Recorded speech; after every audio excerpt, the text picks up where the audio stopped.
Permitan que, por el momento, me presente como William Wilson. La página inmaculada que tengo ante mí no debe mancharse con mi verdadero nombre. Este ya ha sido el exagerado objeto del desprecio, horror y odio de mi estirpe. Los vientos indignados no han esparcido su incomparable infamia por las regiones más distantes del globo. ¡Oh, paria! El más abandonado de todos los parias. ¿No estás definitivamente muerto para la tierra? ¿No estás muerto para sus honores, para sus flores, para sus doradas ambiciones? Y una nube densa, lúgubre, limitada, ¿no cuelga eternamente entre tus esperanzas y el cielo? Aunque pudiese, no quisiera registrar hoy, ni aquí, la narración de mis últimos años de indecible desdicha y de crimen imperdonable. Esa época, esos años recientes, llegaron repentinamente al colmo de la depravación, cuyo origen es lo único que en el presente me propongo señalar. Por lo general, los hombres caen gradualmente en la bajeza. En mi caso, en un solo instante, toda virtud se desprendió de mi cuerpo como si fuera un manto. De una maldad comparativamente trivial pasé, con la zancada de un gigante, a enormidades peores que las de un heliogábalo. Acompáñenme en el relato de la oportunidad, del único acontecimiento que provocó una maldad semejante. La muerte se acerca, y la sombra que la precede ha ejercido un influjo tranquilizador sobre mi espíritu. Al atravesar el valle de las penumbras, anhelo la comprensión. Casi dije la piedad de mis semejantes. Desearía que creyeran que, en cierta medida, he sido esclavo de circunstancias que exceden el control humano. Desearía que, en los detalles que estoy por dar, buscaran algún pequeño oasis de fatalidad en un erial de errores. Desearía que admitieran, y no pueden menos que hacerlo, que aunque hayan existido tentaciones igualmente grandes, el hombre no ha sido jamás así tentado, y sin duda, jamás así cayó. Será por eso que nunca sufrió de esta manera. ¿En realidad no habré vivido en un sueño? ¿No me muero ahora víctima del horror y del misterio de las más enloquecidas visiones sublunares? Soy descendiente de una estirpe cuya imaginación y temperamento, fácilmente excitable, la destacó en todo momento, y desde la más tierna infancia di muestras de haber heredado plenamente el carácter de la familia. A medida que avanzaba en años, ese carácter se desarrolló con más fuerza y se convirtió por muchos motivos en causa de grave preocupación para mis amigos y de acusado perjuicio para mí. Crecí con voluntad propia, entregado a los más extravagantes caprichos y víctima de las más incontrolables pasiones. Pobres de espíritu, mentalmente débiles y asaltados por enfermedades constitucionales análogas a las mías, mis padres poco pudieron hacer para contener las malas predisposiciones que me distinguían. Algunos esfuerzos flojos y mal dirigidos terminaron en un completo fracaso para ellos y, naturalmente, en un triunfo total para mí. De allí en adelante mi voz fue ley en esa casa, y a una edad en que pocos niños han abandonado los andadores, quedé a merced de mi propia voluntad y me convertí, de hecho, si no de derecho, en dueño de mis actos. Mis más tempranos recuerdos de la vida escolar se relacionan con una casa isabelina, amplia e irregular, en un pueblo de Inglaterra cubierto de niebla, donde se alzaban innumerables árboles nudosos y gigantescos, y donde todas las casas eran excesivamente antiguas. En verdad, esa vieja y venerable ciudad era un lugar de ensueño, propicio para la paz del espíritu. En este mismo momento, en mi fantasía, percibo el frío refrescante de sus avenidas profundamente sombreadas, inhalo la fragancia de sus mil arbustos, y me vuelvo a estremecer con indefinible deleite ante el sonido hueco y profundo de la campana de la iglesia que quebraba, cada hora, con su hosco y repentino tañido, el silencio de la melancólica atmósfera en la que el recamado campanario gótico se engastaba y dormía. Tal vez el mayor placer que me es dado alcanzar hoy en día sea el demorarme en recuerdos de la escuela y todo lo que con ella se relaciona. Empapado como estoy por la desgracia, una desgracia, ¡ay!, demasiado real, se me perdonará que busque alivio, aunque leve y efímero, en la debilidad de algunos detalles por vagos que sean. Esos detalles, triviales y hasta ridículos en sí mismos, asumen en mi imaginación una extraña importancia por estar relacionados con una época y un lugar en donde reconozco la presencia de las primeras ambiguas admoniciones del destino que, después, me envolvieron tan completamente en su sombra. Permítanme entonces que recuerde. Ya he dicho que la casa era antigua e irregular. Se erguía en un terreno extenso y un alto y sólido muro de ladrillos, coronado por una capa de cemento y de vidrios rotos, rodeaba la propiedad. Esta muralla, semejante a la de una prisión, era el límite de nuestros dominios. Lo que había más allá solo lo veíamos 3 veces por semana. Una vez los sábados a la tarde, cuando, acompañados por 2 preceptores, se nos permitía realizar un breve paseo en grupo a través de alguno de los campos vecinos. Y 2 veces durante el domingo, cuando marchábamos de modo igualmente formal a los servicios matinales y vespertinos de la iglesia del pueblo. El director de la escuela era también el pastor de la iglesia. Con qué profunda sorpresa y perplejidad lo contemplaba yo desde nuestros bancos lejanos, cuando con paso solemne y lento subía al púlpito. Ese hombre reverente, de semblante tan modestamente benigno, de vestiduras tan brillosas y clericalmente ondulantes, de peluca minuciosamente empolvada, rígida y enorme. Podía ser el mismo que poco antes, con rostro amargo y ropa manchada de rapé, administraba, férula en mano, las leyes draconianas de la escuela. Oh, gigantesca paradoja, demasiado monstruosa para tener solución. En un ángulo de la voluminosa pared rechinaba una puerta aún más voluminosa. Estaba remachada y tachonada con tomillos de hierro y coronada con picas dentadas del mismo metal. ¡Qué impresión de profundo temor inspiraba! Nunca se abría, salvo para las 3 salidas y regresos mencionados. Por eso, en cada crujido de sus enormes goznes encontrábamos la plenitud del misterio, un manto de asuntos para solemnes comentarios o para aún más solemnes meditaciones. El extenso muro era de forma irregular, con abundantes recesos espaciosos. De estos, 3 o 4 de los más grandes constituían el campo de juegos. El piso estaba nivelado y cubierto de grava fina y dura. Recuerdo bien que no tenía árboles, ni bancos, ni nada parecido. Por supuesto que quedaba en la parte posterior de la casa.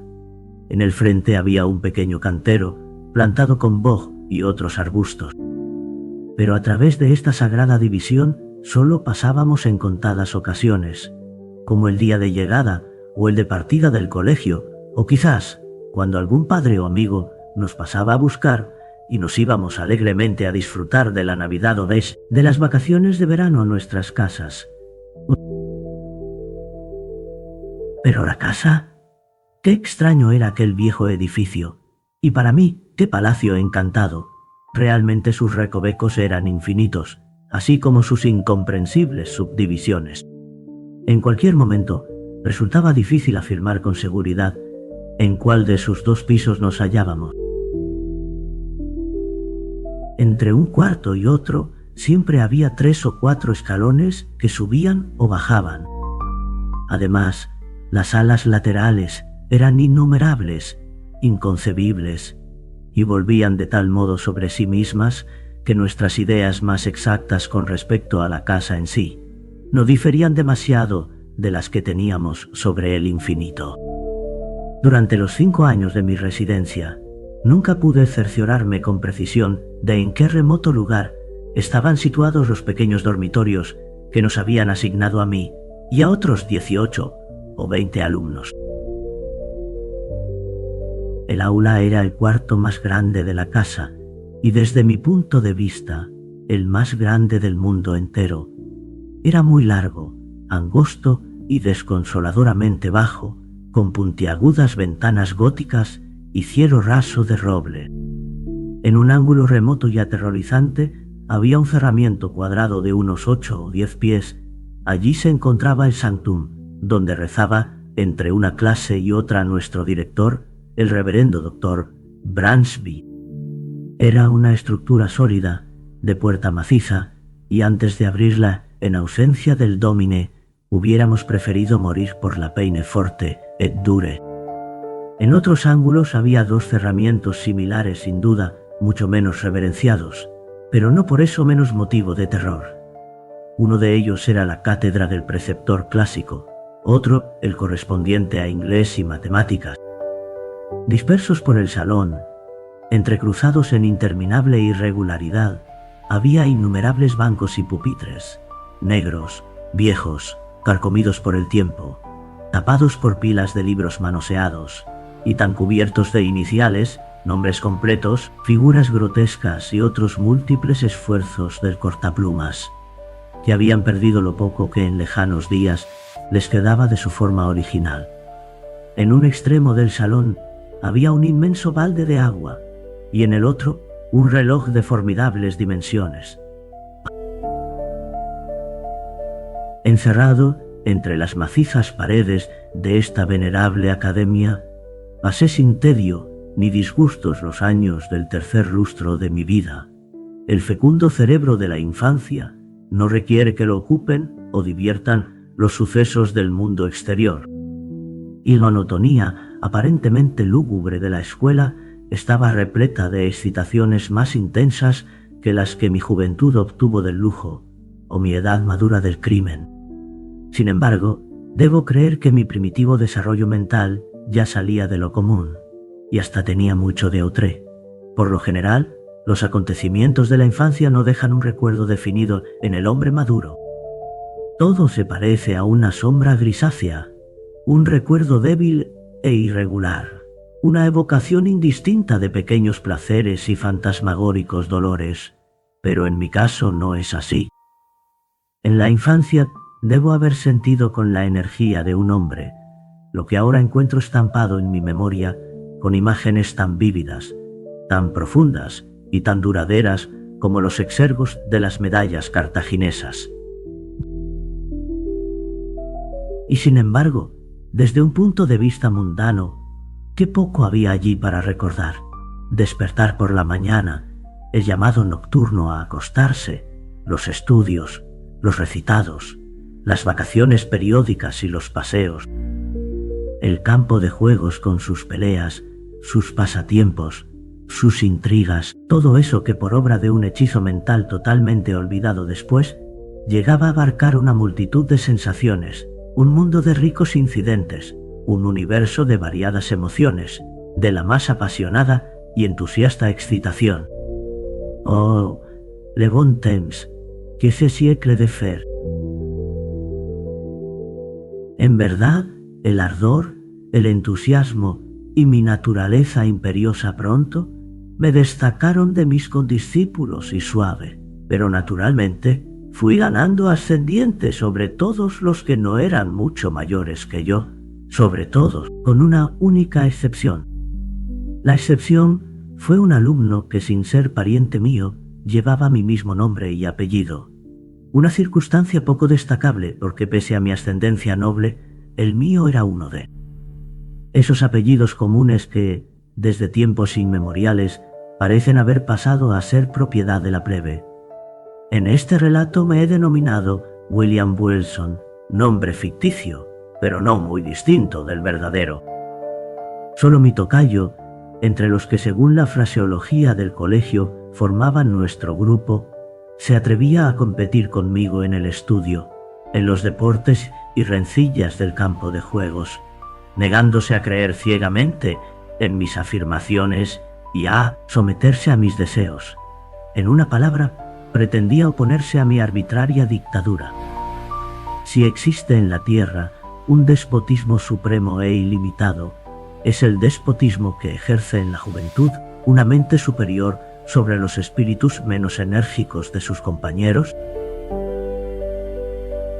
La rebeldía de Wilson era para mí una fuente de la mayor perplejidad, tanto más cuando, pese a la bravuconería con que trataba en público tanto a él como a sus pretensiones, secretamente le temía y no podía menos que pensar que la igualdad que mantenía conmigo tan fácilmente era una prueba de su verdadera superioridad. Porque no ser superado me costaba una lucha permanente. Sin embargo, esa superioridad y aún esa igualdad, en realidad, nadie más que yo la reconocía. Nuestros compañeros, por una inexplicable ceguera, ni siquiera parecían sospecharla.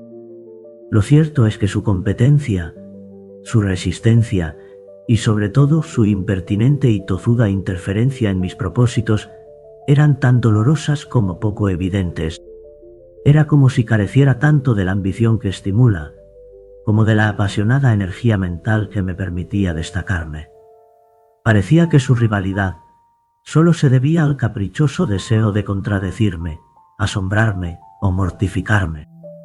Aunque había momentos en que yo no podía menos que observar, con una mezcla de asombro, humillación y resentimiento, que Wilson mezclaba sus injurias, sus insultos o sus contradicciones con un muy inapropiado y sin duda inoportuno modo afectuoso. Yo solo podía concebir ese singular comportamiento como el producto de una consumada suficiencia que adoptaba el tono vulgar de la condescendencia y la protección. Quizás fuera este último rasgo en la conducta de Wilson, junto con nuestros nombres idénticos y la simple coincidencia de haber ingresado el mismo día en la escuela, lo que entre los alumnos de los cursos superiores dio pábulo a la idea de que éramos hermanos, porque los estudiantes mayores, por lo general, no se informan en detalle de los asuntos de los menores. Ya he dicho, o debí decir, que Wilson no estaba ni remotamente emparentado con mi familia. Pero con seguridad, de haber sido hermanos, hubiéramos sido mellizos. Porque después de egresar de la escuela del Dr. Bransby, me enteré por casualidad de que mi tocayo había nacido el 19 de enero de 1813, y esta es una coincidencia bastante notable, pues se trata precisamente del día de mi natalicio. Tal vez parezca extraño que, pese a la continua ansiedad que me causaban la rivalidad de Wilson y su intolerable espíritu de contradicción, de alguna manera no podía resolverme a odiarlo. Sin duda, casi todos los días manteníamos una discusión en la que me cedía públicamente la palma de la victoria, aunque de alguna manera me hacía sentir que era él quien la merecía. Sin embargo, una sensación de orgullo de mi parte y una gran dignidad de la suya nos mantenía siempre en lo que se ha dado en llamar buenas relaciones, mientras en muchos aspectos nuestros temperamentos congeniaban, despertando en mí un sentimiento que solo nuestras respectivas posturas impedían que madurara en amistad. Me resulta verdaderamente difícil definir y aún describir mis verdaderos sentimientos hacia él. Eran una mezcla abigarrada y heterogénea. Cierta petulante animosidad que no llegaba a ser odio, cierta estima, un respeto mayor aún, mucho temor y un mundo de inquietante curiosidad. Para los moralistas será innecesario agregar, además, que Wilson y yo éramos compañeros inseparables. Sin duda, esta anómala relación que existía entre nosotros era lo que me llevaba a atacarlo, y los ataques eran muchos, francos o encubiertos por medio de la burla o de las bromas pesadas que duelen, aunque parezcan una simple diversión en el lugar de convertirse en una seria y decidida hostilidad. Pero mis esfuerzos en ese sentido no siempre resultaban exitosos, aunque concibiera mis planes con mucha astucia, porque el carácter de mi tocayo poseía esa modesta y silenciosa austeridad del que, aunque goce de sus propias bromas afiladas, No posee en sí mismo un talón de Aquiles y se niega totalmente a ser objeto de una burla. Solo pude encontrarle un punto vulnerable debido a una peculiaridad de su persona y ocasionado quizá por una enfermedad constitucional que hubiese relegado a cualquier otro antagonista menos exasperado que yo. Mi rival tenía un defecto en las cuerdas vocales que le impedía levantar la voz más allá de un susurro apenas audible, y yo no dejé de aprovechar las pobres ventajas que ese defecto me proporcionaba. Las represalias de Wilson eran muchas, pero había una que me perturbaba más allá de toda medida. Jamás pude saber cómo descubrió, con tanta sagacidad, que algo tan insignificante me ofendería. Pero una vez que lo supo, no dejó de asestármela. Yo siempre había experimentado aversión por mi poco elegante apellido y mi nombre de pila tan común que era casi plebeyo. Esos nombres eran veneno para mis oídos, y cuando, el día de mi llegada, se presentó un segundo William Wilson en la academia, me indigné con él por llevar tal nombre y me disgusté doblemente con el apellido debido a que lo llevaba un extraño, el cual sería motivo de una doble repetición, que estaría constante en mi presencia y cuyas actividades en la rutina del colegio, a causa de esa odiosa coincidencia, muchas veces serían confundidas con las mías. Este sentimiento de vejación, así engendrado, fue creciendo con cada circunstancia que tendiera a revelar un parecido moral o físico entre mi rival y yo. Entonces, todavía no había descubierto el hecho notable de que fuésemos de la misma edad, pero noté que éramos de la misma estatura y percibí una singular semejanza en nuestras facciones y aspecto físico. También me amargaba que entre los alumnos de las clases superiores se rumoreara que éramos parientes. En una palabra, nada podía molestarme más, aunque lo disimulara escrupulosamente, que cualquier alusión a un parecido intelectual, personal o familiar entre nosotros. Pero en realidad no tenía motivos para creer que, con excepción de un parentesco, y en el caso del mismo Wilson, que estas similitudes fueran comentadas u observadas siquiera por nuestros compañeros. Me resultaba evidente que él las observaba en todos sus aspectos y con tanta claridad como yo, pero que en tales circunstancias hubiera sido capaz de descubrir tan fructífero campo de ataque, solo puede ser atribuible, como ya dije, a su extraordinaria perspicacia. Su táctica consistía en perfeccionar una imitación de mi persona, tanto en palabras como en hechos, y Wilson desempeñaba admirablemente su papel. Mi forma de vestir era fácil de copiar. Se apropió sin dificultad de mi manera de caminar y de mis actitudes, y a pesar de su defecto constitucional, ni siquiera mi voz escapó a su imitación. Por supuesto que no intentaba imitar mis tonos más fuertes, pero la tonalidad general de mi voz era idéntica, y su extraño susurro llegó a convertirse en el eco mismo de mi voz. No me aventuraré a describir hasta dónde me exasperaba este minucioso retrato, porque con justicia no podía tildarse de caricatura. Me quedaba un consuelo. Por lo visto, era el único que notaba la imitación, y solo tenía que soportar las sonrisas cómplices y misteriosamente sarcásticas de mi tocayo. Satisfecho de haber provocado en mí el efecto esperado, parecía reír en secreto por el aguijón que acababa de clavarme y desdeñaba el aplauso general que fácilmente podría haber obtenido con sus astutas maniobras. Durante muchos meses fue un enigma indescifrable para mí que la totalidad del colegio no advirtiera sus designios, no percibiera sus intenciones, ni comprobara su cumplimiento y participara de su burla. Tal vez la gradación de su máscara la hizo menos perceptible. O posiblemente debí mi seguridad a la maestría del imitador, que desdeñando la letra, que es todo lo que ven los obtusos en una pintura, solo ofrecía en pleno el espíritu del original para mi contemplación y tormento. Ya he hablado más de una vez del desagradable aire protector que Wilson asumía con respecto a mí y de sus frecuentes y oficiosas interferencias que se interponían en mi voluntad. Esta interferencia muchas veces adoptaba la desagradable forma de un consejo más insinuado que abiertamente ofrecido. Yo lo recibía con una repugnancia que se fue acentuando con los años. Y sin embargo, en este día tan lejano, permítaseme el acto de justicia de reconocer que no recuerdo ocasión alguna en la que las sugerencias de mi rival me incitaran a los errores o tonterías tan habituales en esa edad inmadura, inexperta. Sino su talento o su sabiduría mundana, por lo menos su sentido moral y su sensatez eran mucho más agudos que los míos.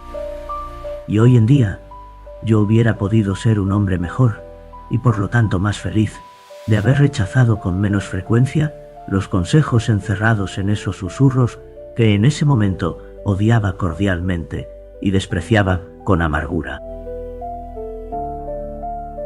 Como sea, acabé por impacientarme en extremo ante esa desagradable supervisión y cada día me sentía más agraviado por lo que consideraba su intolerable arrogancia. He dicho ya que durante nuestros primeros años de relación como condiscípulos, mis sentimientos hacia Wilson bien podrían haber madurado en una amistad.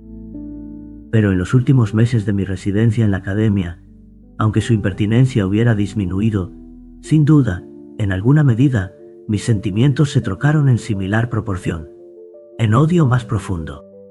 Creo que en una ocasión él lo percibió y desde entonces me evitó o simuló evitarme.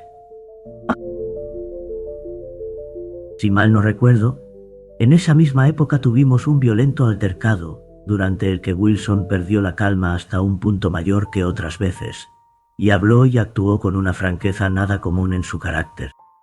En ese momento descubrí, o creí descubrir en su tono, en su aire y en su apariencia general, algo que al principio me sorprendió y luego me interesó profundamente, trayendo a mi recuerdo veladas visiones de mi primera infancia. Vehementes, confusos y tumultuosos recuerdos de un tiempo en que la memoria misma aún no había nacido. Solo logro describir la sensación que me oprimía, diciendo que me resultó difícil rechazar la convicción de haber estado vinculado en alguna época muy lejana con ese ser que permanecía de pie ante mí. Una vinculación en algún punto infinitamente remoto del pasado. Sin embargo, la ilusión se desvaneció con la misma rapidez con que había llegado, y si la refiero es para precisar el día en que mantuve la última conversación con mi extraño tocayo en la academia. La enorme casa vieja, con sus innumerables subdivisiones, tenía varios cuartos contiguos de gran tamaño donde dormía la mayoría de los estudiantes. Como sucede inevitablemente en un edificio tan mal proyectado, había asimismo una cantidad de cuartos de menor tamaño, verdaderas obras de la estructura, y que el ingenio económico del Dr. Bransby también había habilitado como dormitorios. Pese a que por su tamaño tan reducido no pudieran alojar más que a un solo individuo, Wilson ocupaba uno de esos cuartos pequeños. Una noche, hacia el final de mi quinto año en la escuela, e inmediatamente después del altercado que acabo de mencionar, cuando todos dormían, me levanté y lámpara en mano me interné por interminables pasillos angostos rumbo al dormitorio de mi rival. Hacía mucho que planeaba hacerle una de esas perversas bromas pesadas, hasta ese momento siempre infructuosas.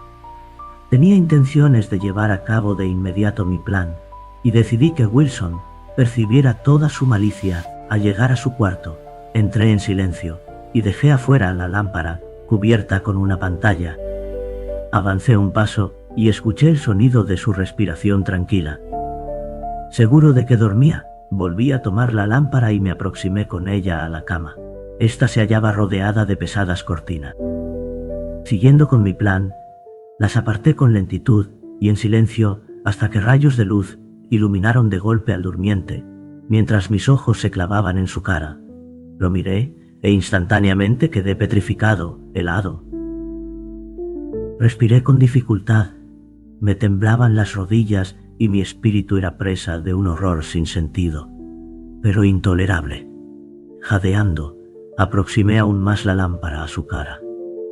Eran esos, los rasgos de William Wilson. Veía sin duda que eran los suyos, pero me estremecía como presa de un ataque de fiebre al imaginar que no lo eran, que había en ellos para confundirme de tal manera. Lo miré fijo, mientras mi cerebro era presa de un torbellino de pensamientos incoherentes. No era esa su apariencia, seguramente no era esa cuando estaba despierto. El mismo nombre, la misma figura, el mismo día de llegada a la academia. Y después, su obstinada e insensata imitación de mi manera de caminar, mi voz, mis costumbres y actitudes. ¿Estaría en verdad dentro de los límites de las posibilidades humanas que lo que ahora veía fuese meramente el resultado de su constante y sarcástica imitación? Despavorido y cada vez más tembloroso apagué la lámpara, salí en silencio del cuarto y abandoné en el acto los salones de esa vieja academia a la que no regresaría jamás. Después de pasar algunos meses holgazaneando en casa, me hallé convertido en un estudiante de Eton. El breve intervalo transcurrido bastó para debilitar el recuerdo de los acontecimientos ocurridos en la academia del Dr. Bransby, o por lo menos para modificar los sentimientos que esos recuerdos me inspiraban. La verdad, la tragedia del drama ya no existían. Ahora podía dudar de la evidencia de mis sentidos, y las pocas veces que recordaba el episodio me sorprendían los extremos a que puede llegar la credulidad humana, y sonreía ante la fuerza de la imaginación que poseía por herencia. Dado el género de vida que empecé a llevar en Eton, era lógico que este escepticismo no decreciera. El vórtice de locura irreflexiva en el que inmediata y temerariamente me sumergí barrió con todo lo que no fuera el pasado reciente, ahogando de inmediato toda impresión sólida o seria y dejando en mi recuerdo tan solo las cosas más triviales de mi vida anterior. No deseo, sin embargo, trazar aquí el curso de este miserable libertinaje, un libertinaje que desafiaba las leyes y eludía la vigilancia de la institución. Transcurrieron 3 años de locura que no me dejaron ningún provecho, sino que arraigaron en mí los vicios y de manera insólita aumentaron mi estatura corporal. En ese tiempo, después de una semana de tonta disipación, invité a un grupo de los estudiantes más disolutos a una orgía secreta en mis habitaciones. Nos encontramos ya avanzada la noche, porque nuestra orgía debía prolongarse fielmente hasta la mañana.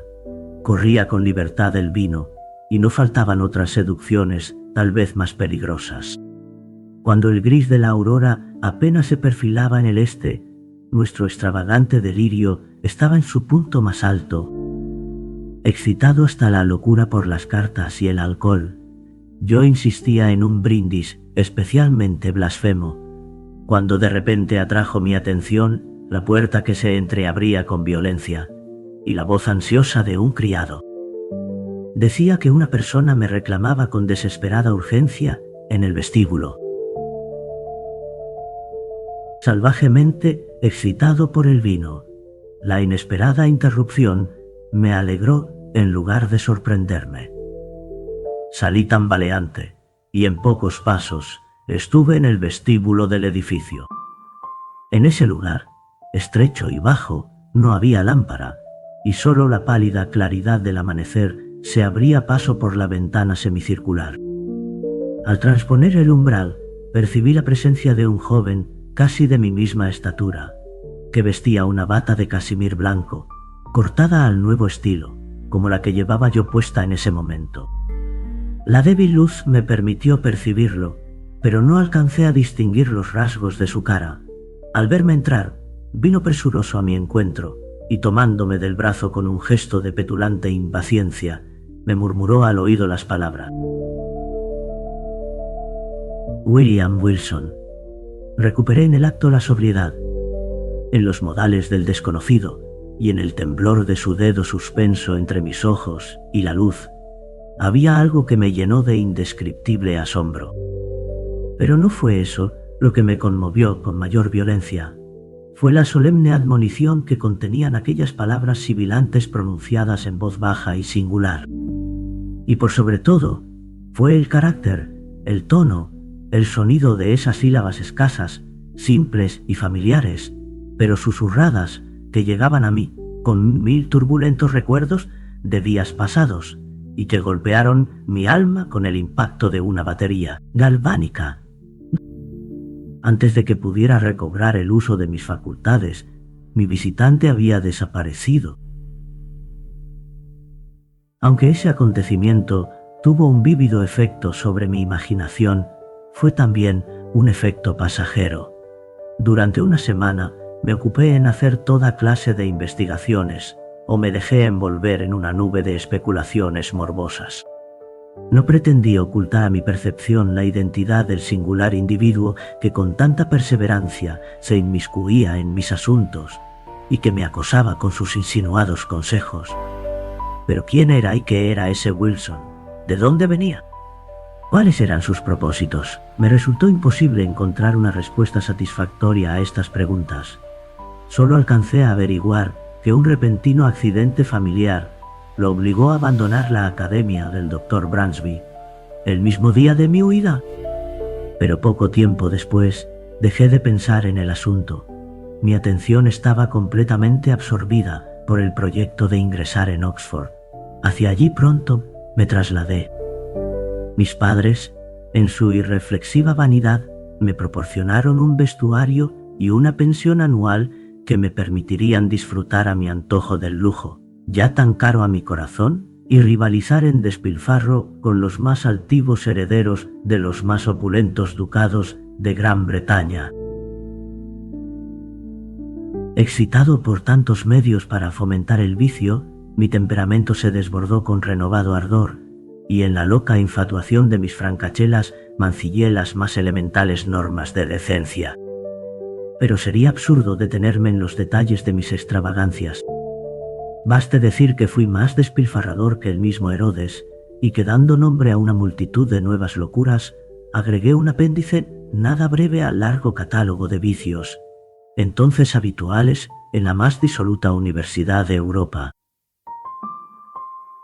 Sin embargo, resultaba casi increíble que, pese a haber caído tan bajo mancillando mi condición de caballero, hubiera de llegar a familiarizarme con el vil arte del jugador profesional, y que, habiéndome convertido en adepto de esa ciencia despreciable, la practicara con frecuencia, coronó un medio de aumentar aún más mis enormes rentas a expensas de mis compañeros más débiles de carácter.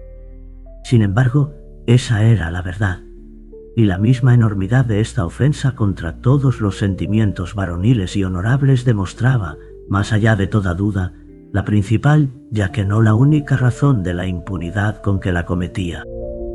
¿Quién, entre mis más desenfrenados camaradas, no hubiera preferido dudar del testimonio de sus sentidos antes de sospechar culpable de semejante vileza al alegre, al franco, al generoso William Wilson, el más noble y liberal compañero de Edgar Oxford, ese cuyas locuras, según decían sus parásitos, eran sólo las locuras de la juventud y de la fantasía, cuyos errores no eran más que caprichos inimitables, cuyos vicios más negros eran sólo descuidadas y atrevidas extravagancias?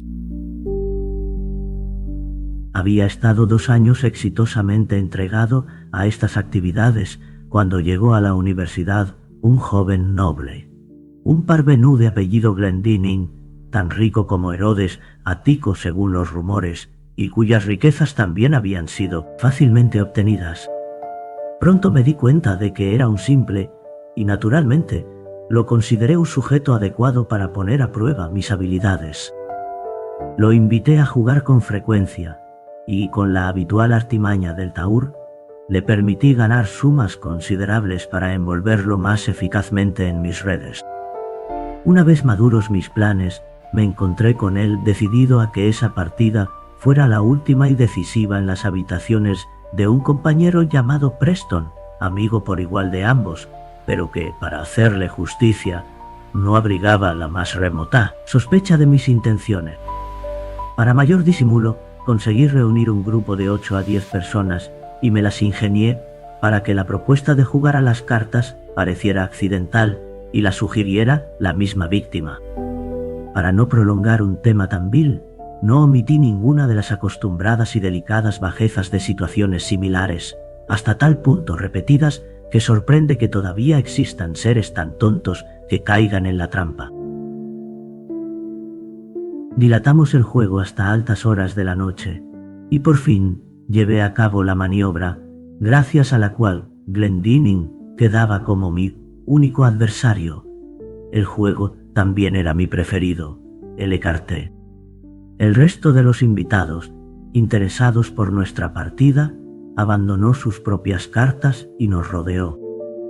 El parvenú, a quien al principio de la noche logré inducir a beber en abundancia, mezclaba las cartas, las repartía y jugaba con una nerviosidad que su ebriedad solo en parte podía explicar. En poco rato se convirtió en mi deudor por una importante suma, y entonces, después de beber un gran trago de oporto, hizo lo que yo fríamente esperaba. Me propuso doblar nuestras ya extravagantes apuestas. Simulé una enorme renuencia y recién cuando mis repetidas negativas le provocaron algunas réplicas coléricas que me acusaban de cobarde, acepté la propuesta. El resultado, por supuesto, no hizo más que demostrar hasta qué punto había caído la presa en mis redes.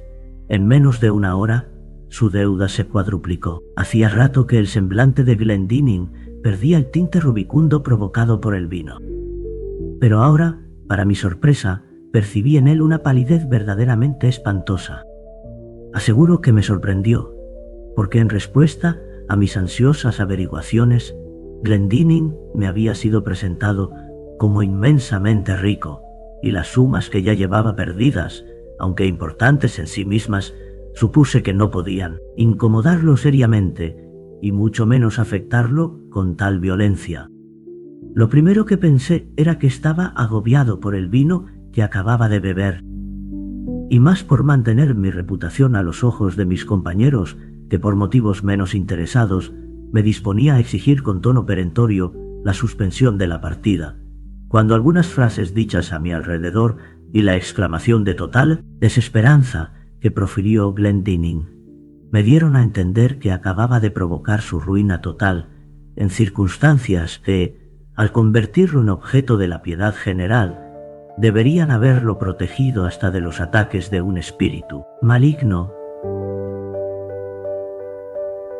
Es difícil saber cuál debía haber sido mi conducta en ese momento. La lamentable condición de mi víctima creaba un clima de incómodo abatimiento en todos los presentes. Hubo algunos instantes de profundo silencio durante el que me ardieron las mejillas ante las miradas abrasadoras de desprecio y de reproche que me dirigían los menos viciosos del grupo. Confieso que el peso intolerable de mi ansiedad se vio durante breves instantes aliviada por una repentina y extraordinaria interrupción. Las pesadas puertas plegadizas de la habitación se abrieron de par en par con un ímpetu tan vigoroso y arrollador que, como por arte de magia, se extinguieron todas las velas del cuarto. Pero las llamas, agonizantes, nos permitieron percibir la entrada de un desconocido, un hombre aproximadamente de mi estatura, completamente envuelto en una capa. La oscuridad era ahora total, y solo podíamos sentir que el desconocido estaba entre nosotros. Antes de que nadie pudiera recobrarse de la sorpresa provocada por entrada tan ruda e intempestiva, oímos la voz del intruso. «Señores», dijo en una voz baja y clara, en un susurro jamás olvidado que me estremeció hasta la médula. «Señores, no me disculparé por mi comportamiento porque al conducirme de esta manera, cumplo con un deber. Sin lugar a dudas, ustedes ignoran la verdadera personalidad del que esta noche le ha ganado a Lord Glendinning una importante suma al écarté.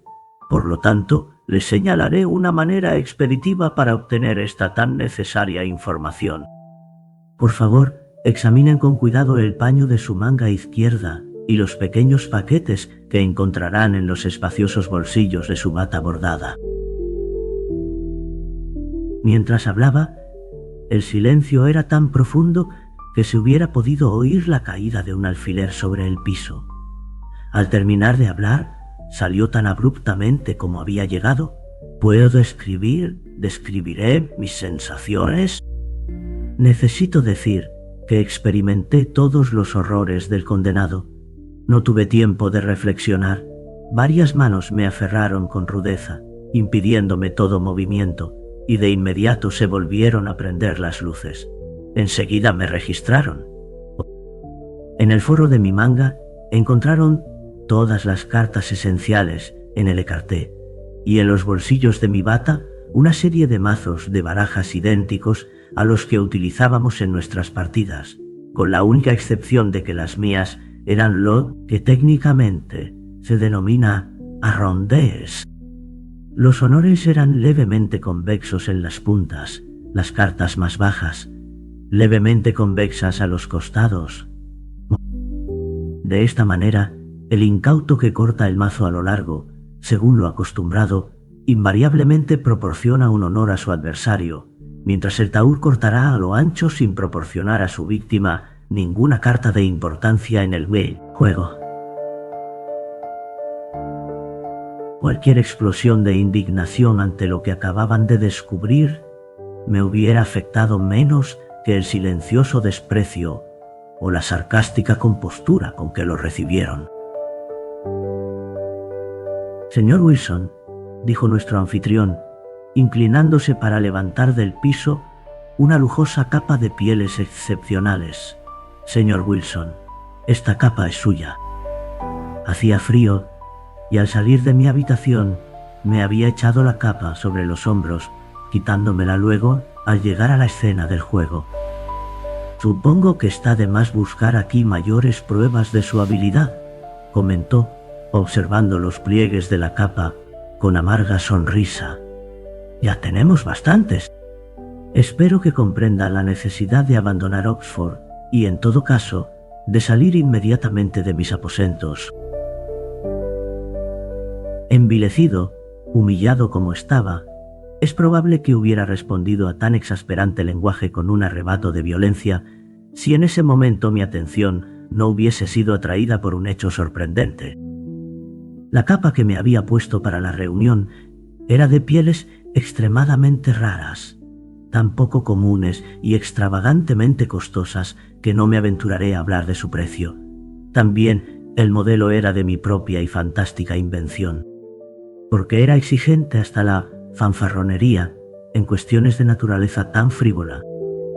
Por eso, cuando el señor Preston me alcanzó la que acababa de levantar del piso, cerca de las puertas plegadizas de la habitación B, con un asombro que se acercaba al terror, que yo tenía mi propia capa colgando del brazo donde distraídamente la había colocado, y que la que él me entregaba era absolutamente idéntica en todos y cada uno de sus detalles. Recordé que el extraño personaje que me desenmascarara estaba envuelto en una capa al entrar, y aparte de mí, esa noche ningún otro invitado llevaba capa. Con la poca presencia de ánimo que me quedaba, tomé la que me ofrecía Preston, la coloqué con disimulo sobre la mía. Salí de la habitación con una resuelta expresión de desafío, y al alba de la mañana siguiente inicié un viaje al continente sumido en un abismo de horror y de vergüenza. Huía en vano. Mi maldito destino me persiguió exultante y me demostró, sin lugar a dudas, que su misterioso dominio acababa de empezar. Apenas puse mis pies en París, tuve nuevas pruebas del odioso interés que Wilson demostraba en mis asuntos. Volaron los años, sin que yo pudiera experimentar el menor alivio. Miserable, en Roma se interpuso entre mis ambiciones y yo con inoportuna y espectral solicitud. También en Viena, en Berlín y en Moscú, donde, en verdad, no tuve amargos motivos para maldecirlo desde el fondo del corazón. Por fin huí, presa de pánico, de esa inescrutable tiranía, como si se tratara de una peste, y huí en vano hasta los mismos confines de la tierra. Y una y otra vez, en secreta comunión con mi espíritu, me preguntaba, ¿quién es? ¿De dónde viene? ¿Qué quiere? Pero no encontré la respuesta. Entonces estudié con minuciosidad las formas y los métodos y los rasgos dominantes de aquella impertinente vigilancia. Pero aún en eso no había en qué basar una conjetura. Era ciertamente notable que en ninguna de las múltiples instancias en que se había cruzado últimamente en mi camino, lo había hecho más que para frustrar planes o malograr hechos que, de haberse cumplido, hubieran culminado en una amarga maldad. Pobre justificación es esta, en verdad, para una autoridad tan imperiosamente asumida. Pobre compensación para los derechos de un libre albedrío tan pertinaz e insultantemente negado. También me había visto obligado a notar que, durante un largo periodo, mi verdugo, que escrupulosamente y con maravillosa destreza mantuvo su capricho de vestirse de manera idéntica, que yo consiguió que, en la ejecución de sus variadas interferencias a mi voluntad, nunca y en ningún momento pudiera ver sus facciones. Quienquiera fuese Wilson, esto, al menos, era el colmo de la afectación o de la locura. Supuso por un instante que en quien me amonestó en Eton, en quien malogró mi ambición en Roma, mi venganza en París, mi apasionado amor en Nápoles, o lo que falsamente definiera como mi avaricia en Egipto, que en este, mi archienemigo y genio maligno, dejaría de reconocer al William Wilson de mis días de escolar, al tocayo, al compañero, al rival, al odiado y temido rival de la academia del Dr. Bransby. ¡Imposible! Pero permitan que me apresure a llegar a la última escena del drama. Hasta allí, yo había sucumbido con indolencia a su imperioso dominio. El sentimiento de profundo temor con que habitualmente contemplaba el elevado carácter, la majestuosa sabiduría y la aparente ubicuidad y omnipotencia de Wilson, sumados al terror que ciertos rasgos de su naturaleza y las conjeturas que me inspiraban habían llevado a grabar en mí la idea de mi absoluta debilidad y desamparo, y a sugerirme una implícita, aunque amarga y renuente sumisión a su arbitraria voluntad. Pero últimamente me había entregado por completo a la bebida, y la terrible influencia que ésta ejercía sobre mi temperamento hereditario me llevó a impacientarme cada vez más ante esa vigilancia. Empecé a murmurar, a vacilar, a resistir, y fue solo mi imaginación la que me indujo a creer que con el aumento de mi propia firmeza, la de mi torturador sufriría una proporcional disminución. Sea como fuere, empecé a sentirme inspirado por una ardiente esperanza, que con el tiempo fomentó en mis más secretos pensamientos la firme y desesperada resolución de no seguir tolerando esa esclavitud. Fue en Roma, durante el Carnaval de 18, que asistí a un baile de máscaras en el palazzo del duque napolitano di Broglio. Me dejé arrastrar con más libertad que de costumbre por el exceso de bebida, y luego la atmósfera sofocante de los salones atestados me irritó hasta un punto intolerable. Además, la dificultad de abrirme paso entre la aglomeración de invitados contribuyó en gran medida a aumentar mi mal humor. Porque buscaba ansioso, permítanme no decir con qué indigno motivo, a la joven, alegre y hermosa esposa del anciano y tambaleante di Broglio. Con inescrupulosa confianza, ella me había confiado el secreto del disfraz que luciría esa noche, y habiéndola vislumbrado a la distancia, me apresuraba a reunirme con ella. En ese momento sentí que una mano liviana se apoyaba sobre mi hombro y volví a escuchar ese inolvidable, bajo y maldito susurro junto a mi oído. En un absoluto frenesí de furia, me volví de inmediato contra aquel que así me interrumpía y lo aferré por el cuello con violencia. Tal como yo suponía, vestía un disfraz similar al mío. Capa española de terciopelo azul y cinturón rojo del que pendía una espada. Una máscara de seda negra le cubría por completo la cara. «Miserable», grité con voz ronca por la furia que cada sílaba que pronunciaba parecía atizar. «Miserable, impostor, maldito villano, no permitiré que me persigas hasta la muerte. Sígueme, o te atravesaré aquí mismo con mi espada». Y me encaminé a una pequeña antecámara contigua, arrastrándolo conmigo sin que se resistiera. En cuanto entramos, furioso, lo empujé para alejarlo de mí. Él trastabilló contra la pared mientras yo cerraba la puerta con un juramento y le ordenaba que desenvainara su espada. Solo vaciló un instante. Después, con un pequeño suspiro, desenvainó en silencio y se preparó para defenderse. El duelo fue breve, frenético y presa de feroz excitación.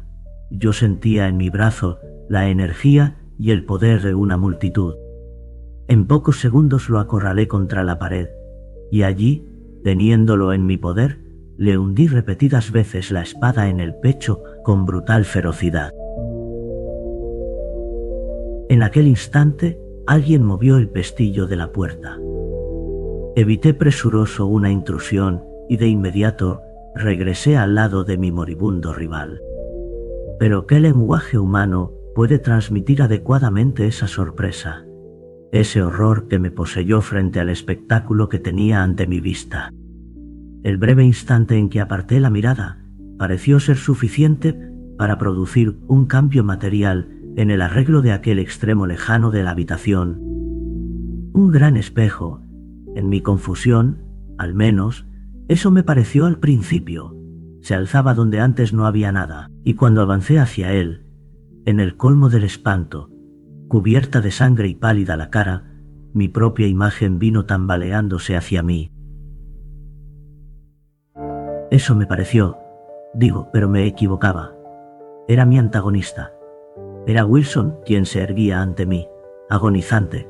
Su máscara y su capa yacían en el suelo, donde las había arrojado. Cada hebra de su ropa, cada línea de los marcados y singulares rasgos de su cara eran idénticos a los míos. Era Wilson. Pero ya no se expresaba en susurros, y hubiera podido imaginar que era yo mismo el que hablaba cuando dijo: «Has vencido y me entrego. Pero a partir de ahora tú también estás muerto. Muerto para el mundo, para el cielo y para la esperanza. En mí existías, y observa esta imagen que es la tuya, porque al matarme te has asesinado tú mismo,